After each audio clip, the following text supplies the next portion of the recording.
Your mind has to seek discomfort. It has to seek these difficult tasks. You have to enjoy it. And you have to figure out a way to make your mind enjoy those things. And some people it comes easy and some people it doesn't. Some people it takes a long time. I always tell people the best thing you could ever do is force yourself to a schedule. Just write it down. Like today I have to do an hour on the treadmill. I have to do an hour, no matter what. Even if you're walking on it, you're doing an hour on a treadmill. The next time you're going to do it, okay, you did an hour and this is the amount of miles you got in. Next time you're going to, add 3 miles. Put an extra 3 miles in that 1 hour. And just keep doing things like that. Write down, today I'm going to do 100 push-ups, and I'm going to do 100 sit-ups, and I'm going to do 100 chin-ups. That's today. And then force yourself. Force yourself to adhere to a schedule. Make a Monday, Wednesday, Friday workout schedule. Give yourself some time off, Like don't even crush yourself to the point where you can't do it. Make it so that you really appreciate those Tuesdays and Thursdays. But on Monday, Wednesday, and Friday, you're going to get after it, and this is what you're going to do. Most people just try to go work out. And you're kind of aimless, and you show up, and you pick up the jump rope, and you jump a little rope. Maybe you hit the heavy bag a little bit. Maybe you do some curls, but you don't really have an aim. That's why people like to hire trainers, because a trainer will tell you what to do. Well, you can tell yourself what to do. If you don't have money for a trainer, you don't even have to have fucking equipment. With bodyweight squats, sit-ups, chin-ups, push-ups, you could give yourself a brutal full bodyweight workout. And you can find these for free on YouTube. There's a ton of them. There's a ton of these bodyweight workouts you could do. Just force yourself. Write it down. Monday, Wednesday, and Friday, I'm going to do 100 push-ups. I'm going to do 100 chin-ups. I'm going to do 100 sit-ups. Even if it takes me all fucking day. Even if I have to do 10 and 10 and 10 and keep going all day, that's what you do. Do 10 push-ups, take a break for 20 minutes, do another 10. But get those 100 in. I don't believe in half-assing things. This life is short. If you get into something, get into it. And if you're not into it, don't be into it. And I think that insanity and greatness are next door neighbors, and they borrow each other's sugar. That's my that's what I've always said.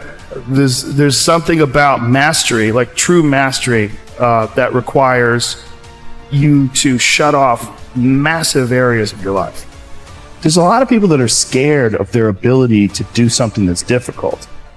I don't know if I could force myself to be disciplined. I don't know if I could force myself to take that kind of action. Well, if you do force yourself to take that kind of action, you don't have that question anymore. That question, I don't know if I can do it. Well, you're doing it.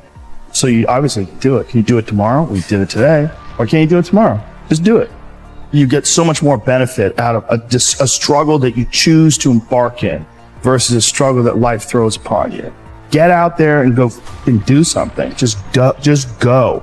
And then in the middle of doing it, it'll become easy. Even if it's not easy, even if it's hard, it's easier than not doing it and wishing that you had done it. Oftentimes people confuse discipline with focus. And this is why that's important. There are things that some people can excel at because they're focused on them and because they're drawn to it and they have an incredible passion for it. Versus, like, you tell a guy, like, hey, you're going to study to be an electrical engineer. And it's like, I don't want to be a fucking electrical engineer. Well, you got to have discipline. And so they don't have the drive, and they don't get excited about it, and they don't do. But if you tell that guy, whatever, you're going to be a golfer, and he loves golf, and he's practicing every day, and he becomes a professional golfer. And you say, well, I thought that guy didn't have any discipline. Well, it's not that he didn't have any discipline. He's just not interested in that other thing. I was never a disciplined kid, but I would find things that I loved, and I was obsessed. And I always felt embarrassed by it because people would say, oh, your son, like to my mom, your son is so disciplined. And she'd be like, my son's fucking crazy. Like, he's not disciplined. He finds these things, and that's all he does all day long. Right. Like, it's not really discipline because he doesn't clean his room. Right. He's fucking lazy. There's all sorts of shit he's supposed to do. I never did my homework. But if I had a thing that I was into, I was obsessed. You were crazy about it. But it would bother me that I didn't really have discipline. Like, if I had jobs that I had to do, I didn't do a good job at them, like construction jobs that I had. But when it came to martial arts... How did you find those things, though? How did you find those things? Did you stumble upon them? Got lucky. Martial arts, I just got lucky. And it clicked with me, like, almost immediately. I became obsessed, and I wanted to excel at it. And so I was just doing it all day long.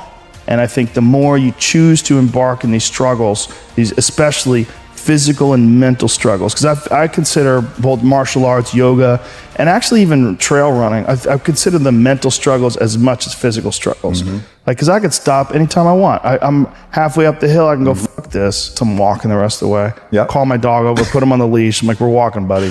You know?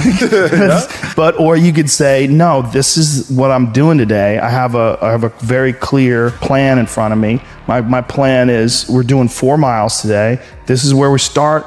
This is where we end. This is what we're doing. Sometimes when things are really hard to do, you think, oh my God, I got to stop doing this. But once you do it and you complete it, you have a satisfaction, this sense of satisfaction that you did something really difficult that is irreplaceable. And some kids never get that, and they just stay fat and stupid their whole life.